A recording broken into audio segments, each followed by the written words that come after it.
मैंने पैसा कमाने का एक आसान रास्ता चुना मगर उस काम की सजा मेरे छोटे से बच्चे को भुगतनी पड़ी।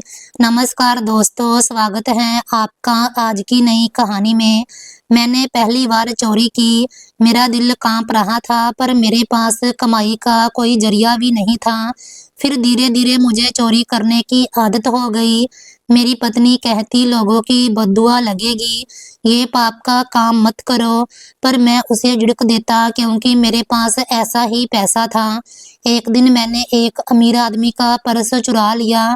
मुझे नहीं पता था कि वो कौन है, पर उसका आधार कार्ड देखते ही मेरी जान हलक में आ गई। मैं एक आम मजदूर था, एक ऐसा मजदूर जिसकी सुबह भूख से होती और रात थकान से डलती। दिन भर काम की तलाश में मारा मारा फिरता था, मगर हाथ में खाली जेब के सिवा कुछ नहीं होता था। गली गली फिरने के बावजूद कोई दरवाजा ऐसा नहीं खुलता था जिसके पीछे रोजगार छुपा हो। अक्सर शाम के वक्त घर लौटता तो दरवाजे के सामने खड़ा होने से डरता था। पत्नी की आंखों में सवाल और बच्चों की भूख की चीखें मेरे कानों में गूंजती। कुछ मिला वो हर रोज यही पूछती और हर रोज मेरा जवाब खामोशी होता। मैं नजरें झुका लेता, जूतों से मिट्टी झाड़ने लगता कि उसकी आंखों में झांकने की हिम्मत नहीं पड़ती थी। वो धीरे से आह भरती, चूल्हे के पास जाकर पानी गर्म करने लगती ताकि बच्चे के पेट में कुछ तो जाए। दूध तो मुद्दतों पहले घर से रूठ गया था। मेरे पास ना काम था, ना पूंजी, ना दोस्त, और रिश्तेदार सब एक एक करके साथ छोड़ गए थे। किसी के पास बहाने थे, किसी के पास कड़वा लहजा। एक ने कहा, भाई अपने नसीब का गिला मत कर, किस्मत में जो लिखा है वही मिलेगा। दूसरा बोला, तुम्हारे जैसे लोग हर जगह मिल जाते हैं, हम क्या करें। ये शब्द तीर की तरह दिल में लगते, मगर मैं मुस्कुराता रहता कि शायद मुस्कुराहट से कुछ आसानी मिले। मगर हकीकत ये थी कि मेरे अंदर मायूसी का एक पहाड़ सा जमा हो गया था। मोहल्ले वाले अब मुझे तरस की नजरों से देखते थे। दरवाजे पर रोक कर कहते, अरे भाई सारा दिन घूमने से बेहतर है रिक्शा ही चलाओ, भले किराए पर ले लो। दूसरा हंसी उड़ाता, ये तो पैदा ही निकम्मा हुआ है, मोहल्ले में रहकर भी कोई काम नहीं कर पाया।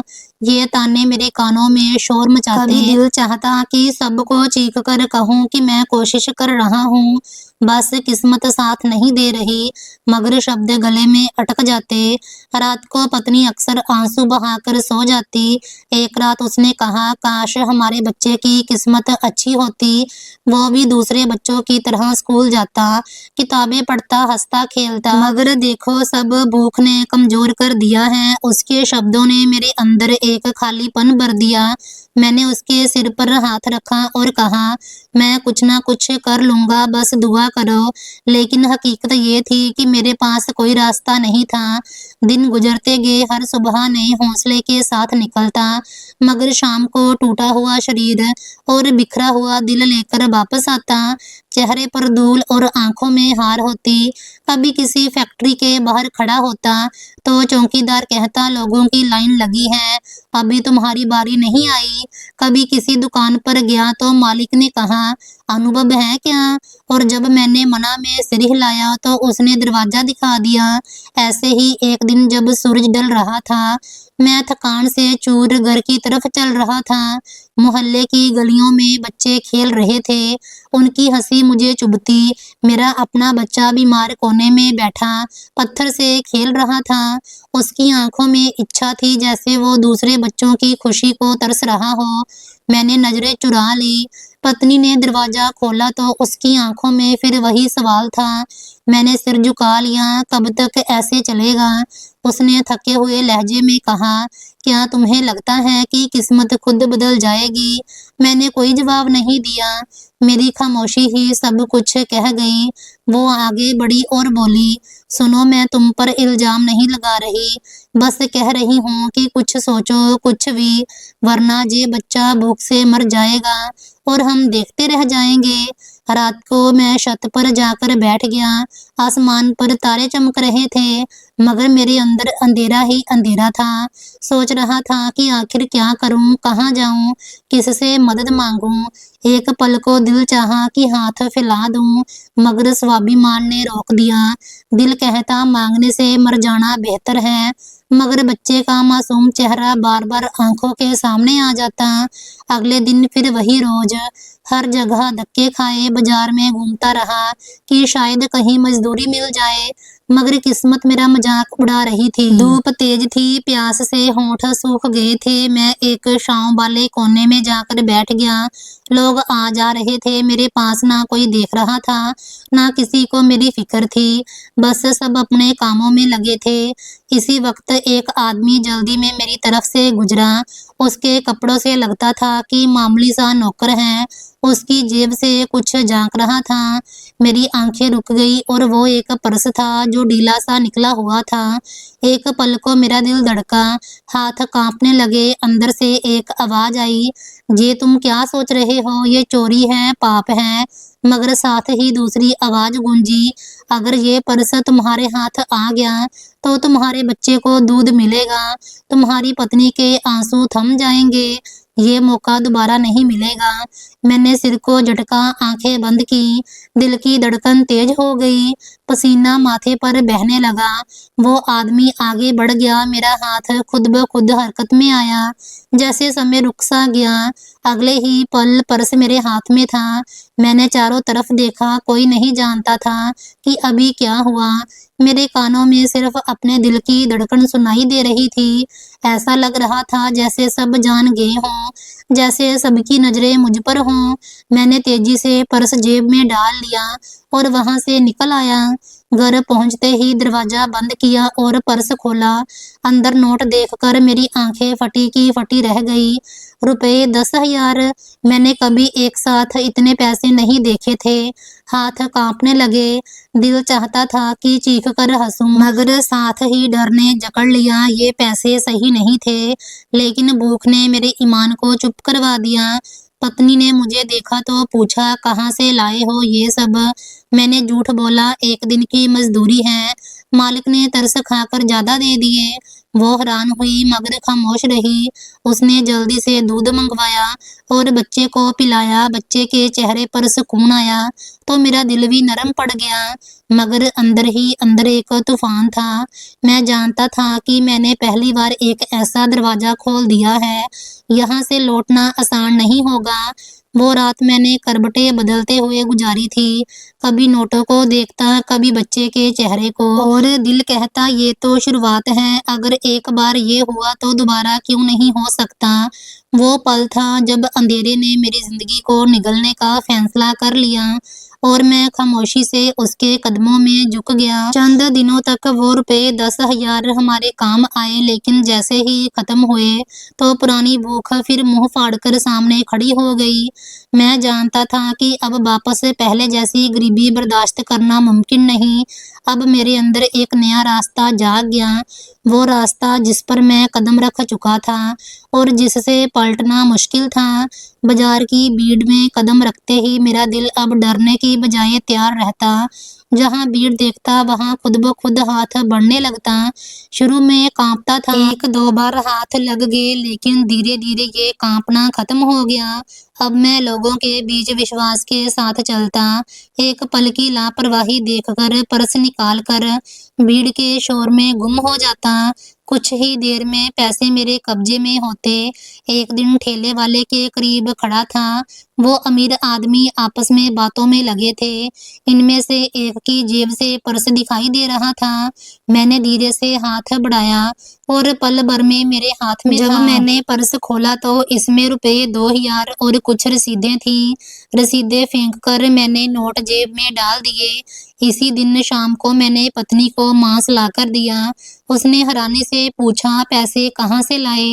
मैंने हंसते हुए कहा, तुम बस दुआ करो, अब भगवान ने हमें भूखा नहीं रखना। वो चुप हो गई, मगर उसकी खामोशी सवालों से भरी हुई थी। दूसरे दिन मैंने एक और चोरी की।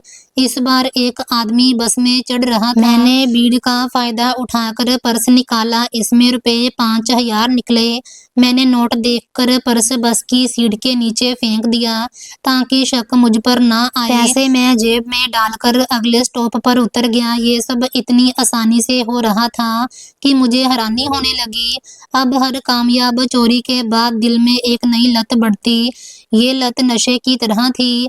जितना ज्यादा करता उतना ज्यादा दिल चाहता। मैं दिन में कई बार बाजार के चक्कर लगाने लगा। मोहल्ले वाले हैरान थे कि मेरा रहन सहन अचानक कैसे बदल रहा है। कल तक जो भूखा फिरता था वो रोज मांस ला रहा है, कभी बच्चों को मिठाई दिला रहा है। एक दिन मोहल्ले का एक बुजुर्ग मेरे पास आया और बोला, बेटा ये सब ठीक तो है ना? अचानक ये खुशहाली कहाँ से आई? मैंने हंसते हुए कहा, बाबा भगवान की कृपा है, अब किस्मत बदल गई है। वो सिर हिलाकर चला गया, लेकिन उसकी नजरें मेरे दिल पर खंजर की तरह लगी। पत्नी को भी अंदाजा होने लगा। एक रात उसने खाने के समय पूछा, सच बताओ ये पैसे कहाँ से आते हैं? मैंने हंसते हुए कहा, अरे औरत, दुनिया में कौन सा काम साफ है? सब कहीं ना कहीं गड़बड़ करते हैं। तुम फिक्र मत करो, बस ये देखो कि घर में अब शांति है। वो खामोश हो गई, लेकिन मैंने महसूस किया कि उसकी आंखों में चैन की बजाय डर था। मेरे अंदर का घमंड अब दूसरों पर भी दिखने लगा। मैं बाजार जाता तो खुद को किसी माहिर खिलाड़ी की तरह महसूस करता। एक दिन मैंने एक आदमी का पर्स निकाला और जब उसने पलट कर पीछे देखा तो मैंने इतनी सफाई से जेब में हाथ वापस डाल दिया कि उसे शक भी नहीं हुआ। मैंने मन ही मन खुद पर गर्व किया। एक और दिन मैंने मंदिर के बाहर भीड़ का फायदा उठाया। लोग पूजा करके बाहर निकल रहे थे। मैंने एक भक्त की जेब से पर्स निकाला। पर्स में सिर्फ रुपए 1500 थे, लेकिन फिर भी मुझे एक अजीब सी खुशी मिली। मुझे लगा कि अब मैं इस काम का माहिर हो गया हूँ। मोहल्ले के कुछ लोग मेरे बदलते हुए हाल पर कानाफूसी करने लगे। एक ने दूसरे से कहा, ये पहले दिन रात धक्के खाता था, अब देखो कैसे रह रहा है, कहीं गलत काम तो नहीं करने लगा। मैंने ये बात सुनी तो दिल में डर आया, मगर तुरंत हंसी दबा ली। सोचा ये सब सिर्फ बातें हैं, कोई कुछ साबित नहीं कर सकता। मैं पैसों के लालच में बड़े बड़े बाजारों का रुख करने लगा। एक दिन सदर बाजार गया। वहां भीड़ इतनी ज्यादा थी कि मैंने एक ही दिन में 2 पर्स निकाल लिए। दोनों में कुल मिलाकर रुपए 8,000 थे। घर आकर मैंने पत्नी को पैसे दिए और बाकी अपने लिए बचा लिए। पत्नी ने कहा, अब हमें कुछ कर्ज भी उतारना चाहिए, मोहल्ले की दुकान वाले का काफी कर्ज देना है। मैंने जवाब दिया, हाँ हाँ सब चुका देंगे, अभी वक्त आने दो। लेकिन हकीकत ये थी कि मैं चाहता था कि ज्यादा से ज्यादा पैसे मेरे पास रहें। अब मेरी दुनिया सिर्फ जेब काटने पर टिक गई थी। ये मेरा रोज का काम बन गया था। सुबह निकलता, किसी न किसी का पर्स निकालता और शाम को पैसे लेकर घर आता। मोहल्ले के लोग हैरान थे। पत्नी खामोश थी, लेकिन मैं इस सब में डूबता जा रहा था। मुझे लगता था कि ये सिलसिला कभी नहीं रुकेगा। ये नशा मेरे खून में उतर गया था। एक दिन खाने के बाद अचानक पत्नी ने मेरा गिरेबान पकड़ लिया। उसके आंसू तेजी से बह रहे थे और आवाज कांप रही थी, ये हराम के पैसे हैं, ये हमें ले डूबेंगे। मैंने हाथ झटक कर उसे दूर किया और सख्त लहजे में कहा, चुप रहो औरत, ये दुनिया मेहनत से किसी को कुछ नहीं देती, यही आसान रास्ता है, सब लोग धोखे से कमाते हैं, कोई किसी का हक नहीं देखता। तुम्हें क्या लगता है बड़े बड़े लोग सब ईमानदारी से खाते हैं? वो खामोश हो गई, लेकिन उसकी नजरें मेरे दिल पर बोझ की तरह बढ़ने लगी। मैंने उसकी परवाह नहीं की और बाहर निकल गया। मोहल्ले में अब मेरी हैसियत बदल रही थी। लोग मुझे देखकर कहते, हाँ भाई, लगता है कि किस्मत जाग रही है। मैं उनकी बातों पर हंसता और मन ही मन गर्व महसूस करता, लेकिन पत्नी की खामोश नजरें मेरे पीछे चलती रहती।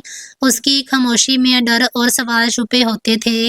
मैंने सोचा, अगर मैं सबके सामने कोई छोटी मोटी नौकरी पकड़ लूं तो सबके शक दूर हो जाएंगे। चंद दिन बाद एक फैक्ट्री में मामूली क्लर्क की नौकरी मिल गई। तनख्वाह बहुत कम थी लेकिन मुझे इसकी फिक्र नहीं थी। असल कमाई तो अब भी वही थी जो बीड़ से मिलती थी, लेकिन दुनिया को दिखाने के लिए ये डाल काफी थी। मोहल्ले वाले अब कहते, वह भाई मजदूरी से निकलकर फैक्ट्री में बैठ गया, लगता है किस्मत वाकई बदल गई है। मैं मुस्कुरा देता। दिन में कुछ घंटे फैक्ट्री जाता, शाम को बाजार की भीड़ में निकल पड़ता। अब मेरा सिस्टम यही था, दिन की कम तनख्वाह दिखाने के लिए और रात का खेल पैसा बनाने के लिए। पत्नी ने एक दिन कहा, अगर वाकई तुम नौकरी करते हो तो इसी पर गुजारा करो, ये दूसरा रास्ता छोड़ दो। मैंने गुस्से से कहा, ये तुम्हारी कमजोरी है, तुम चाहती हो कि फिर से भूख के दिन आए। देखो औरत, अगर तुम्हें सुकून चाहिए तो सवाल करना छोड़ दो। वो चुप हो गई, मगर मैं जानता था कि उसके दिल में आग जल रही है। अब पैसों की चमक ने मेरा घमंड बढ़ा दिया था। मैंने घर के लिए नया पंखा खरीदा, बच्चे के लिए खिलौने लाया। मोहल्ले वाले हैरान थे, एक आम सा क्लर्क घर में ये सब कैसे ले आया। लेकिन मैंने अनसुना कर दिया, दिल में कहता, ये सब मेरी कला है, मेरी अकल है। अब मैं दिन ब दिन ज्यादा निडर होता गया। मेरे दोस्तों ने भी नोट किया कि मेरी जेब हमेशा भरी रहती है। एक ने हंसते हुए कहा, कहीं लॉटरी तो नहीं लग गई। मैंने ठहाका लगाया, हाँ समझ लो किस्मत की लॉटरी निकल आई है। वो सब हंसने लगे, लेकिन मेरे दिल में एक डर उभरने लगा कि ये राज कब तक छुपेगा। इसी दौरान मोहल्ले में कुछ बातें फैलने लगी। एक औरत ने मेरी पत्नी से कहा, मुझे तो लगता है तुम्हारे पति कोई गलत काम करते हैं। देखो फैक्ट्री की तनख्वाह इतनी कहाँ होती है कि रोज मांस, कपड़े और सामान आता है। पत्नी ने बस खामोशी रखी, लेकिन शाम को उसने मुझे घूरते हुए कहा, अब ये बातें मोहल्ले में भी फैलने लगी हैं। लोग पूछने लगे हैं, ये सब ज्यादा देर छुपने वाला नहीं है। मैंने घमंड से कहा, उन्हें जो चाहे सोचने दो, मगर कोई कुछ नहीं बिगाड़ सकता। मैं अकल से खेलता हूँ, कोई मुझे पकड़ नहीं सकता। पत्नी ने सिर झटक दिया और कहा, तुम्हारा घमंड ही एक दिन तुम्हें ले डूबेगा। मैंने उसकी बात को मजाक में उड़ा दिया, लेकिन वो दिन करीब थे। किसी दिन मेरी सारी चालाकी का पर्दा खुल जाना था। उस दिन भीड़ वाली जगह पर एक आम सा आदमी मुझसे टकरा गया। उसके कपड़े साफ मगर सादे थे। पल भर के लिए मैंने उसे आम आदमी समझा। भीड़ में ऐसे टकराव होते ही रहते हैं, मगर मेरा दिमाग अब मौके की ताक में रहता था। जैसे ही उसका शरीर मुझसे टकराया, मेरा हाथ अपनी आदत के मुताबिक उसकी जेब की तरफ बढ़ गया। एक झटके में पर्स मेरे हाथ में आ गया। वो आदमी जल्दी में आगे बढ़ गया और मुझे लगा जैसे कुछ हुआ ही ना हो। दिल जोर जोर से धड़क रहा था, मगर मैं विश्वास से भीड़ से निकल आया। घर पहुंचते ही मैंने कमरा बंद किया और पर्स खोला। जैसे ही नोट नजर आए, मेरी आंखें चमक उठी। 100, 500 और 2000 के नोट गुच्छे में थे। मैंने गिनती शुरू की, करीब करीब रुपए 10,000 निकले। ये देखकर दिल खुशी से उछल पड़ा।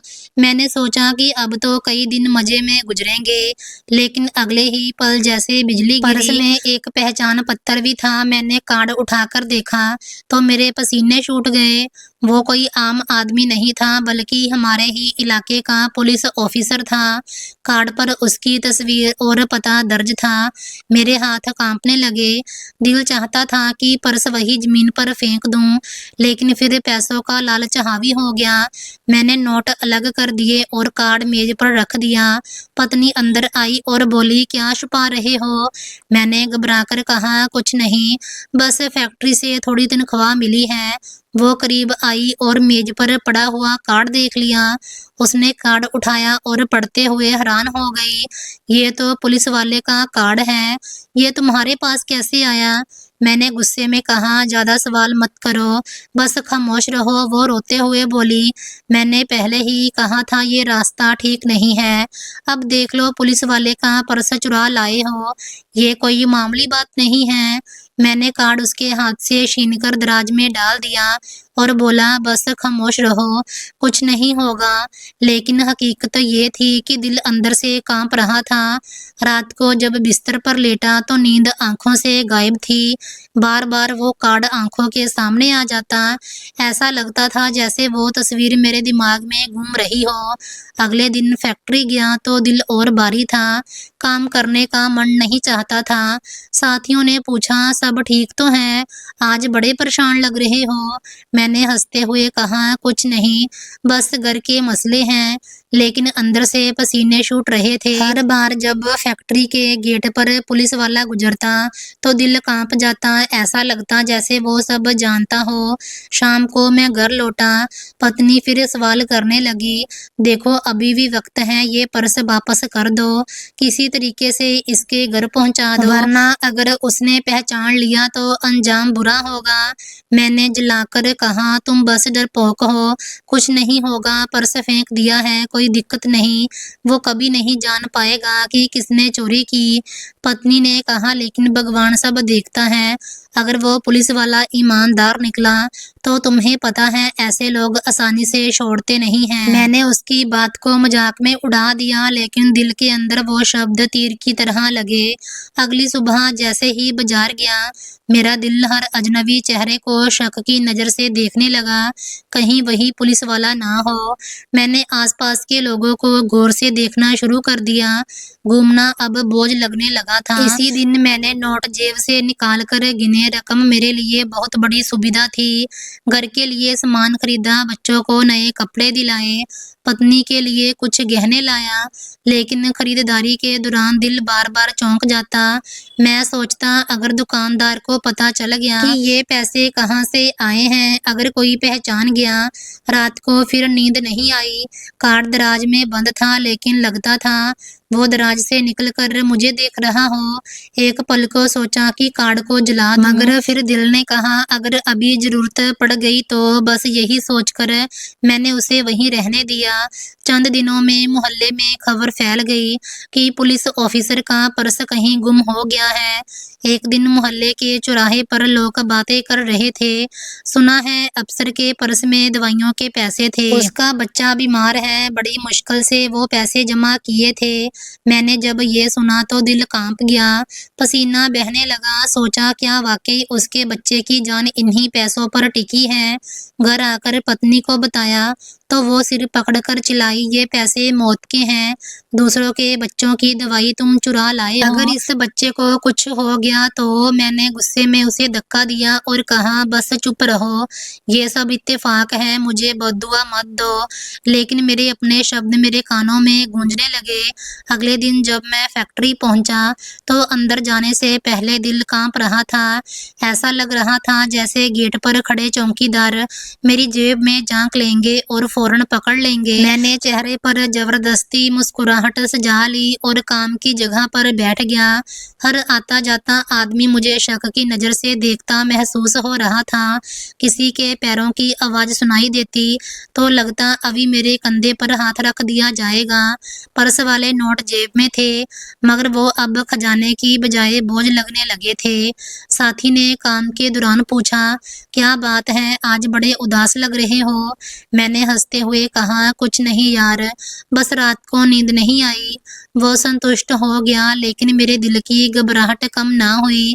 दिन भर मशीनों की आवाज़ और साथियों की बातें मेरे कानों में शोर बनकर टकराती रही। हर पल ये डर दिल को जकड़े रहा, कहीं कोई पुलिस वाला अंदर ना आ जाए। शाम को जैसे ही फैक्ट्री से निकला, मैंने लंबी सांस ली कि दिन ठीक से गुजर गया, मगर घर की गली में दाखिल हुआ तो नज़ारा देखकर कदम वहीं रुक गए। मोहल्ले के दरवाजे पर भीड़ लगी हुई थी, लोग धीरे धीरे बातें कर रहे थे, औरतें चीख रही थी, कुछ बच्चे रोते हुए भाग रहे थे। मेरा दिल धक धक करने लगा, पसीना माथे से बह निकला। मैंने लोगों को धकेलकर रास्ता बनाया और अंदर दाखिल हुआ। घर का नज़ारा देखते ही शरीर बर्फ की तरह जम गया। पत्नी जमीन पर बैठी रो रही थी, मोहल्ले के मर्द औरतें जमा थे, सबके चेहरों पर गुस्सा और अफसोस झलक रहा था। मैंने घबराकर पूछा, क्या हुआ? ये सब क्यों इकट्ठे हैं? पत्नी ने आंसुओं में डूबी हुई आवाज में कहा, हमारा मासूम बच्चा छत से गिर गया है, उसके सिर पर गहरी चोट आई है। मोहल्ले वाले अब अस्पताल लेकर गए हैं। मेरे पैरों के नीचे से जमीन खिसक गई। मैं लड़खड़ाया और दीवार पकड़कर खड़ा हो गया। दिल जोर जोर से धड़कने लगा। मैं भागने ही वाला था कि एक और खबर ने मेरी दुनिया हिलाकर रख दी। भीड़ में से एक आदमी बोला, सुना है पुलिस ऑफिसर के बच्चे की हालत भी नाजुक है, वो भी अस्पताल में है। कल उसका पर्स चोरी हुआ था जिसमें दवाइयों के पैसे थे। वो बड़ी मुश्किल से पैसे जमा किए गए थे, मगर ना जाने किसने चुरा लिए। अब वो आदमी पागलों की तरह अस्पताल में भाग रहा है। मेरे कान सुन ही नहीं रहे थे। कदम कांपने लगे, पसीना पीठ से बहने लगा। मुझे लगा सब लोग मेरी तरफ देख रहे हैं, जैसे उन्हें सब कुछ मालूम है। पत्नी ने मेरा चेहरा देखा और जोर से गिरेबान पकड़ लिया। क्या तुमने ही? उसके शब्द गले में ही अटक गए। मैंने नजरें नीचे कर ली। उसकी चीख सुनाई दी, हे भगवान, ये सब तेरे लालच का नतीजा है। हमारा अपना बच्चा मौत के बिस्तर पर पड़ा है और किसी और का भी वही हाल है। मोहल्ले के लोग मुझे घूरने लगे। कोई बोला भगवान का कहर है, दूसरा बोला हराम का खाना किसी को हजम नहीं होता। मेरे कानों में ये शब्द तीर की तरह उतर रहे थे। मैंने जल्दी से पत्नी को दिलासा देने की कोशिश की, चुप हो जाओ, सब ठीक हो जाएगा, बच्चा ठीक हो जाएगा। लेकिन मेरी आवाज कांप रही थी। मोहल्ले के कुछ आदमी मेरे साथ अस्पताल जाने को तैयार हो गए। हम तेजी से ऑटो में बैठे और अस्पताल की तरफ निकले। रास्ते में पत्नी रोती रही और कहती रही, तुमने मेरी बात मान ली होती, काश तुमने ये रास्ता ना चुना होता। मैं चुप रहा, बस खिड़की से बाहर देखता रहा। हर गुजरता हुआ पल भारी हो रहा था। अस्पताल पहुंचे तो बाहर ही भीड़ लगी हुई थी। एक तरफ मेरा बच्चा इमरजेंसी वार्ड में था, दूसरी तरफ वही पुलिस ऑफिसर दीवार के सहारे खड़ा था। उसकी आंखें लाल थी और चेहरे पर बेबसी लिखी हुई थी। मैंने उसे पहचान लिया। वही कार्ड वाली तस्वीर मेरे सामने जिंदा खड़ी थी। दिल कांप गया। मैंने नजरें झुका ली। पत्नी ने मुझे कांपती हुई आवाज में कहा, ये वही है ना जिसका पर्स तुम लाए थे? मैंने कुछ नहीं कहा। वो चीखी, बोलते क्यों नहीं? क्या वाकई ये सच है? मेरी खामोशी उसका जवाब थी। डॉक्टर बाहर आया और अफसर से कहा, हम पूरी कोशिश कर रहे हैं, लेकिन बच्चे को तुरंत ऑपरेशन की जरूरत है, दवाइयाँ और पैसे चाहिए। ऑफिसर ने सिर झुकाकर कहा, पर्स में सब पैसे थे, वही दवाइयों के लिए थे, ना जाने कहाँ गिर गया। ये सुनते ही मेरे अंदर का खून जम गया। मैंने पत्नी की तरफ देखा। वो चीख कर बोली, ये सब तुम्हारी वजह से हुआ है। तुमने अपने बच्चे के लिए दूसरे का बच्चा मार दिया। मेरे कदम खुद ब खुद पीछे हटने लगे। मैंने कमरे की दीवार पकड़कर खुद को संभाला। जेब में नोट जलते हुए कोयलों की तरह लग रहे थे। मुझे लगा कि ये नोट मेरे हाथ को जला देंगे। मोहल्ले वाले मुझे घूरने लगे। एक बोला, अगर किसी ने वाकई पर्स लिया है तो वो कातिल है। मैं पसीने में भीगा हुआ खड़ा रहा। दिल चाहता था कि चीख कर कह दूं, हाँ वो पर्स मेरे पास है, लेकिन जुबान नहीं खुल रही थी। इसी दौरान मेरे बच्चे का डॉक्टर भी बाहर आया। उसने कहा, चोट गहरी है, तुरंत इलाज जरूरी है, वरना जान को खतरा है। पत्नी मेरे पैरों में गिरकर रोने लगी। देखो, भगवान ने हिसाब बराबर कर दिया। अब फैसला तुम्हारे हाथ में है, बच्चा या लालच। मेरे सिर पर जैसे आसमान गिर गया। एक तरफ मेरा बच्चा, दूसरी तरफ वो पुलिस ऑफिसर का बच्चा। दोनों की जिंदगियां एक ही नोटों पर लटकी हुई थी। मेरे दिल की धड़कन कांप रही थी। जेब में मौजूद नोट गवाही दे रहे थे कि ये सब मेरी मूर्खता का अंजाम है। मैंने भीड़ की तरफ देखा। सब लोग मुझे घूर रहे थे। पत्नी की आंखों में नफरत और मायूसी थी और मेरा ज़मीर चीख रहा था कि अब फैसला करो। मोहल्ले वाले अस्पताल के बाहर खड़े थे और जोर जोर से बातें कर रहे थे। कोई कह रहा था, बेचारा अफसर, ईमानदारी की कमाई से मुश्किल से पैसे जोड़े थे और किसी ने वो भी चुरा लिए। तीसरा बोला, भगवान ऐसे लोगों को सद्बुद्धि दे, किसी की मजबूरी में हाथ डालना बहुत बड़ा पाप है। ये शब्द मेरे कानों में हथौड़ों की तरह बरस रहे थे। मैंने सिर झुका लिया, लेकिन दिल मुंह को आ गया। याद आया कि पर्स में वाकई कुछ पर्चियां और कागज भी थे, जिन्हें मैंने उस वक्त नजरअंदाज कर दिया। मैंने जल्दी से पर्स निकाला और कांपते हुए हाथों से दोबारा खोला। अंदर मौजूद पर्चियां देखकर कलेजा मुंह को आ गया। ये पर्ची किसी महंगे अस्पताल की थी, जिस पर दवाइयों की लंबी लिस्ट लिखी हुई थी। दूसरी पर्ची में ऑपरेशन का खर्च दर्ज था। हर शब्द तेजदार चाकू की तरह दिल में उतर रहा था। पत्नी पास खड़ी थी, उसने पर्स मेरे हाथ से छीन कर कहा, ये देखो, सब लिखा है। ये पैसे दवाइयाँ और इलाज के लिए थे, और तुमने ये सब चुरा लिया। वो मेरा गिरेबान पकड़कर चीखने लगी, ये सब तुम्हारे लालच का नतीजा है। तुमने अपने बच्चे के लिए दूसरे के बच्चे को मार दिया। मैं जमीन पर गिरने ही वाला था। मोहल्ले के लोग भी करीब आ गए। एक बूढ़ी औरत ने कहा, मैंने अपनी आंखों से देखा था, अफसर के बेटे को इमरजेंसी में ले जाया गया। उसकी माँ बेहोश हो गई थी। वो पैसे उनके लिए जिंदगी थे, और कोई उन्हें चुरा कर ले गया। मैंने पसीने में भीगे हुए हाथों से जमीन को थामा। पत्नी रोती रही, अब बताओ क्या करोगे? हमारे अपने बच्चे की जान भी खतरे में है, और दूसरे का बच्चा भी इन्हीं पैसों पर टिका है। मैंने कुछ नहीं कहा। अंदर से आवाज आई, वापस कर दो, अभी भी वक्त है। लेकिन कदम जैसे जमीन में धंस गए थे। एक मोहल्ले वाले ने कहा, अगर वो पर्स किसी को मिला है तो अभी अस्पताल के फंड में जमा करना चाहिए। देर हुई तो बच्चा नहीं बचेगा। दूसरा बोला, लेकिन कौन है जो आगे बढ़ेगा? सब एक दूसरे को देख रहे थे। मेरे कानों में शोर बढ़ता गया। मैंने पत्नी की आंखों में देखा। उसने फिर चीख कर कहा, बोलते क्यों नहीं? क्या ये पर्स तुम्हारे पास नहीं है? मेरे होंठ कांपने लगे, लेकिन आवाज नहीं निकली। मैंने पर्स को सीने से लगा लिया और खामोश खड़ा रहा। अंदर ज़मीर दबाव दे रहा था कि अभी भी वक्त है, लेकिन जुबान गूंगी हो गई। इसी दौरान अस्पताल का डॉक्टर बाहर आया और अफसर से बोला, ऑपरेशन के लिए तुरंत पैसे चाहिए, वरना हम कुछ नहीं कर सकेंगे। अफसर के चेहरे पर हवाइयां उड़ गई। उसने कहा, वही पैसे पर्स में थे, अब तो कुछ नहीं बचा। ये सुनकर मेरी कमर झुक गई। पत्नी ने मेरा हाथ पकड़कर अलग से जाकर कहा, तुम क्यों चुप हो? अगर तुमने ये सब छुपाया तो याद रखो, भगवान के यहाँ कोई पर्दा नहीं। ये नोट तुम्हारे बच्चे को भी जीने नहीं देंगे। उसकी बात दिल पर हथौड़े की तरह लगी। मैंने हिम्मत करके पर्स दोबारा खोला, अंदर के कागजों पर बार बार नजर डाली। पर्ची पर लिखी हुई दवाई के नाम मेरे दिमाग में गूंजने लगे। एक पल को ख्याल आया कि अगर ये पैसे वापस ना हुए तो वो बच्चा मर जाएगा। मेरा अपना बच्चा अस्पताल के दूसरे वार्ड में पड़ा था। मैंने दोनों बच्चों के चेहरों की कल्पना की, एक मासूम मेरी गोद का, दूसरा ईमानदार अफसर का। मोहल्ले के एक आदमी ने कहा, अगर इस अफसर का बच्चा ना बचा तो ये पाप इस इलाके पर बोझ बन जाएगा, हम सब जिम्मेदार होंगे। ये सुनते ही मेरा शरीर कांपने लगा। मुझे लगा जैसे सब मुझे ही इशारा कर रहे हों। पत्नी ने आखिरी बार कहा, अभी फैसला करो, ये पैसे जहर हैं, ये हमारी जिंदगी बर्बाद करेंगे या किसी की जिंदगी बचा लेंगे। मैंने पर्स बंद किया, मगर दिल दहल गया। भीड़ में शोर बढ़ रहा था।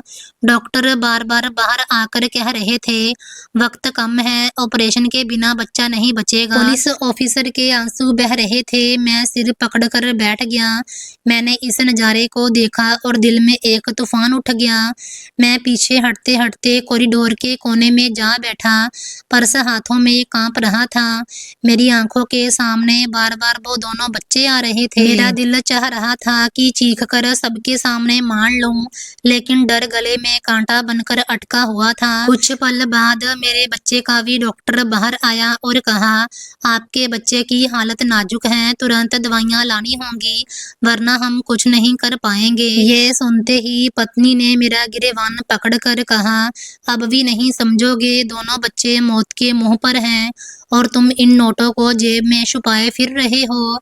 मैंने आंखें बंद की, अंदर का शोर बढ़ता गया। जमीर कह रहा था कि ये नोट मेरी जेब में नहीं बल्कि मेरे हाथ पर खून की तरह लगे हैं।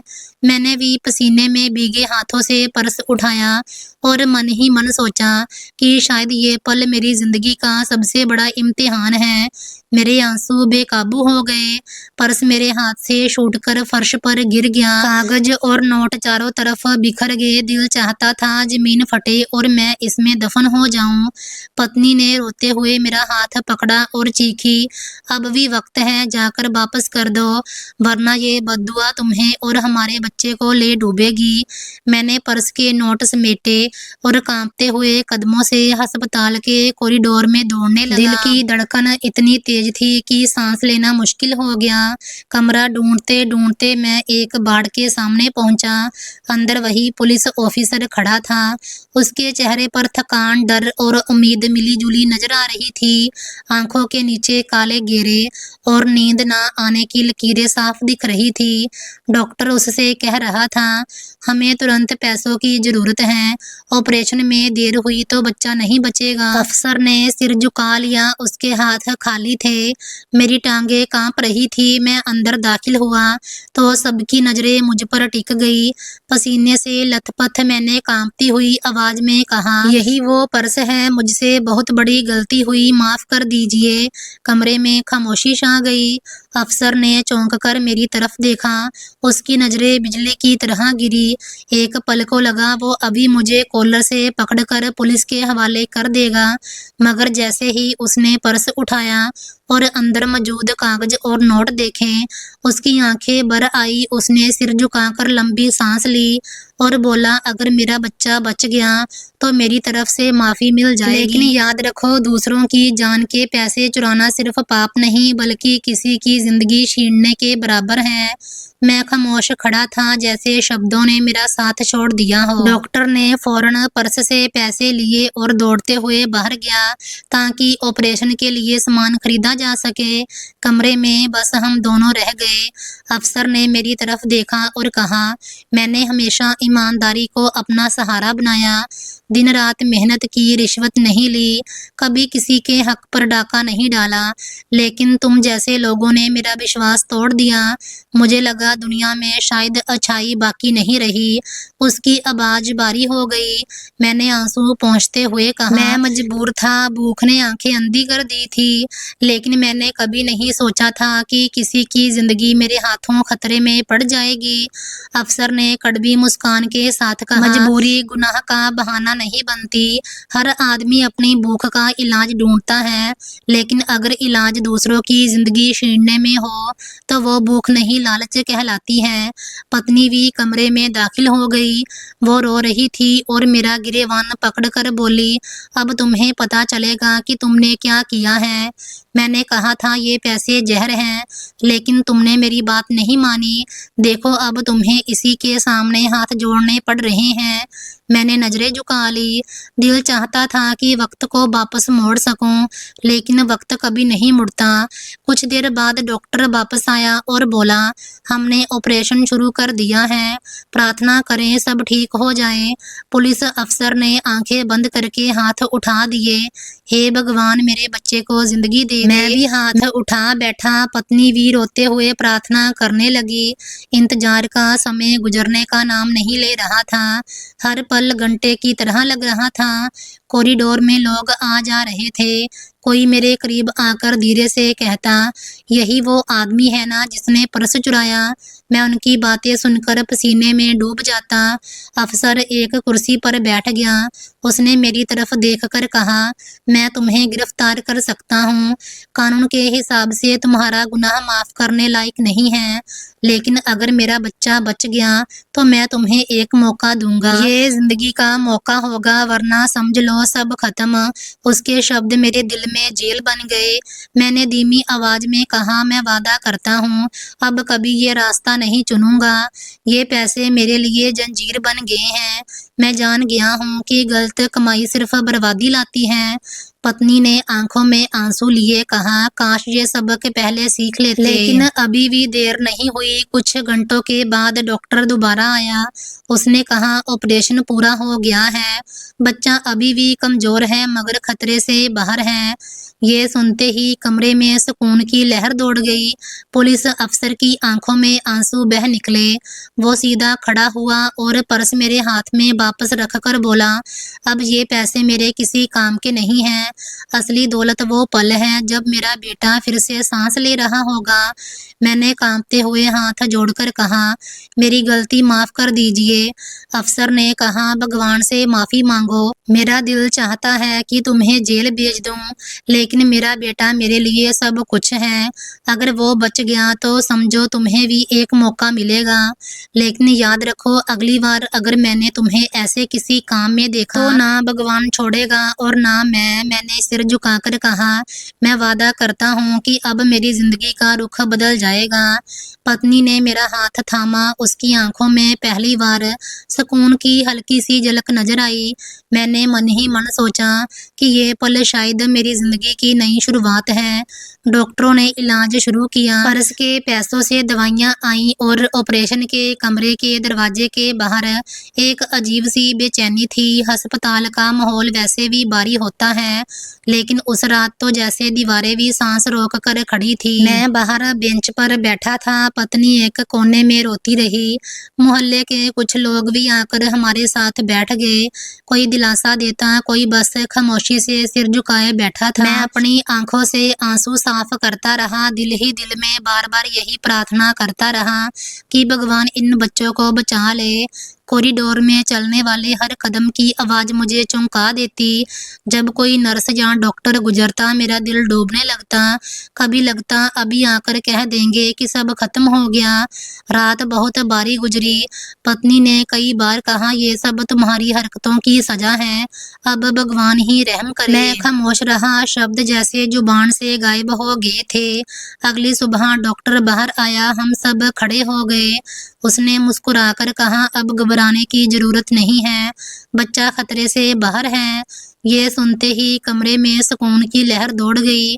पुलिस अफसर ने फौरन आसमान की तरफ हाथ उठाए और शुक्रिया अदा किया। उसकी आंखों में चमक लौट आई और मैंने पहली बार उसके चेहरे पर उम्मीद देखी। वो मेरे करीब आया और मेरा हाथ मजबूती से पकड़ लिया। उसकी पकड़ ऐसी थी जैसे किसी ने मेरा जमीर जकड़ लिया हो। उसने कहा, मैं तुम्हें केस में नहीं डालूंगा, लेकिन याद रखो, भगवान तुम्हें छोड़े या ना छोड़े, ये तुम्हारे कर्मों पर है। अगर दोबारा ऐसा किया तो मैं भी नहीं छोड़ूंगा। उसकी बात मेरे दिल पर छप गई। मैंने सिर झुकाकर वादा किया, अब मैं कभी चोरी नहीं करूंगा, ये मेरा वचन है। पत्नी ने आंसू पोंछते हुए मेरा हाथ थामा, लेकिन अंदर का बोझ खत्म नहीं हो रहा था। मोहल्ले के कुछ लोग भी वहां मौजूद थे। एक ने मेरे करीब आकर कहा, अच्छा हुआ कि तुमने समय पर पर्स वापस कर दिया, वरना ना जाने क्या होता। दूसरे ने धीमी आवाज में कहा, लेकिन तुम्हें पता होना चाहिए कि मोहल्ले में अब सबको सच्चाई का पता चल चुका है। लोग तुम्हें आसानी से माफ नहीं करेंगे।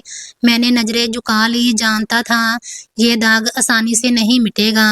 अस्पताल के कॉरिडोर में कई बार पुलिस वाले आते जाते दिखाई दिए। एक पल को दिल फिर कांप जाता। शायद अफसर ने अपना फैसला बदल लिया हो, लेकिन उसने मेरी तरफ देखकर कहा, डरने की कोई जरूरत नहीं है। मैंने कह दिया है, अगर मेरा बच्चा बच गया तो मैं तुम्हें नहीं फंसाऊंगा, लेकिन ये आखिरी मौका है। पत्नी ने उसके पैर छूकर कहा, भगवान आपको खुश रखे, आपने बहुत बड़ा दिल दिखाया है। अफसर ने बस सिर हिला दिया और अपने बच्चे के कमरे में चला गया।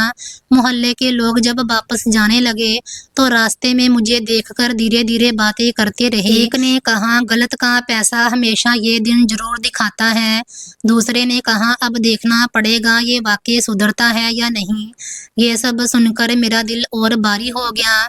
घर लौटते वक्त पत्नी ने खामोशी तोड़ते हुए कहा, अब तो समझ गए होना कि जिंदगी दूसरों की मजबूरी लूटने से नहीं बदलती। अब भी वक्त है, मेहनत करके रोजी कमाना सीखो। मैंने धीरे से कहा, हाँ अब मैंने सब समझ लिया है, लेकिन डर ये है कि लोग कभी मुझे माफ नहीं करेंगे। वो बोली, लोगों की माफ़ी से ज़्यादा ज़रूरी है भगवान की माफ़ी। अगर उसके आगे झुक गए तो रास्ता निकल आएगा। मैंने सिर हिला दिया, लेकिन दिल के अंदर एक गिल्ट बनी रही। नोट वापस करने के बाद भी ज़मीर का बोझ कम नहीं हुआ। मुझे लगता था जैसे मेरे हाथ अब भी खून से सने हैं। अगले दिन जब मैं दोबारा अस्पताल पहुंचा तो पुलिस अफसर ने मुझे कमरे के बाहर देखा। वो मेरे पास आया और बोला, तुम जा सकते हो, यहाँ रहने की ज़रूरत नहीं है। अपने घर जाओ और नई ज़िंदगी शुरू करो। लेकिन याद रखो, अगर तुम दोबारा इस रास्ते पर चले तो शायद भगवान तुम्हें एक और मौका ना दे। मैंने नज़रें झुकाकर कहा, आपने जो कहा था वो मेरे लिए कानून है। मैं वादा करता हूँ मैं सिर्फ मेहनत करूँगा। अफसर ने मेरी पीठ थपथपाई और कहा, यही तुम्हारे लिए बेहतर है। अस्पताल से बाहर निकला तो लगा जैसे सालों का बोझ कंधों से उतर गया। हर कदम भारी था, मगर दिल में अजीब सा सुकून भी था। दुनिया का सबसे बड़ा सबक मिल चुका था। मैंने जान लिया था कि चोरी का पैसा कभी सुकून नहीं देता। गरीबी अपनी जगह रहती है, लेकिन अब ये गरीबी मुझे उतनी बड़ी नहीं लग रही थी जितनी वो बद्दुआएं जो मैंने अपने सिर पर ली थी। मैंने मन ही मन फैसला किया कि अब चाहे भूख से मर जाऊं, मगर किसी का हक नहीं छीनूंगा। घर पहुंचा तो पत्नी दरवाजे पर खड़ी थी। उसकी आंखों में पहली बार सुकून का साया नजर आया। वो धीरे से बोली, अब वाकई सब खत्म कर दिया है ना? मैंने सिर झुकाकर कहा, हाँ, आज के बाद कभी नहीं। भगवान से माफी मांग ली है। उसने लंबी सांस ली और कहा, फिर शायद हम दोबारा जी उठें। मेरे बच्चे को अस्पताल से कुछ दिन बाद घर लाया गया। उसके सिर पर अभी भी पट्टी थी, लेकिन आंखों में रोशनी वापस आ गई। मैं उसे देखता तो दिल कांप उठता। सोचता, अगर पुलिस अफसर का बच्चा ना बचता तो मैं खुद को कभी माफ ना कर पाता। उसका चेहरा मेरी आंखों के सामने आता और मुझे लगता जैसे वो मासूम मेरे गुनाहों के बोझ तले दब गया हो। मोहल्ले वाले भी धीरे धीरे शांत हो गए।